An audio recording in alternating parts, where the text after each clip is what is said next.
नमस्कार, मी सौरभ नाईक. आपण पाहताय एनडीटीव्ही मराठी बातमीपत्रात आपलं स्वागत. आणि बातमीपत्राच्या सुरुवातीलाच एक मोठी बातमी. नसरापूर अत्याचार आणि खून प्रकरणात आरोपी भीमराव कांबळेला न्यायालयीन कोठडी मिळाली. भीमराव कांबळेची रवानगी आता येरवडा जेलमध्ये असणार आहे. या क्षणाची सगळ्यात मोठी आणि महत्त्वाची बातमी आपण बघतोय.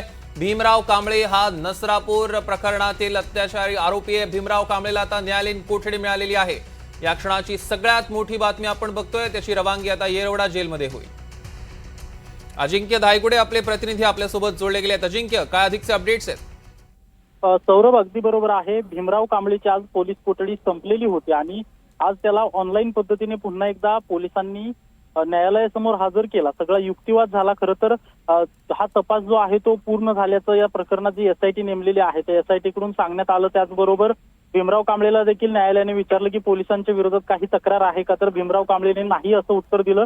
त्यानंतर ही सुनावणी पार पडली आणि सुनावणीच्या अंती न्यायालयाने आता भीमराव कांबळेला 14 दिवसांची न्यायालयीन कोठडी सुनावलेली आहे आणि अगदी काही वेळात या भीमराव कांबळेची रवानगी जी आहे ती येरवडा जेलमध्ये होणार असल्याची माहिती समजते. तर पुढच्या 1 ते 2 दिवसात पुणे ग्रामीण पोलीस या प्रकरणाचं चार्जशीट दाखल करतील आणि पुढच्या सुनावणीला देखील सुरुवात होणार असल्याची सध्या माहिती समजते. सौरभ, निश्चितच या संदर्भातले अधिकचे अपडेट्स आम्ही तुमच्याकडनं घेणार आहोत. अजिंक्य, तुर्तास धन्यवाद.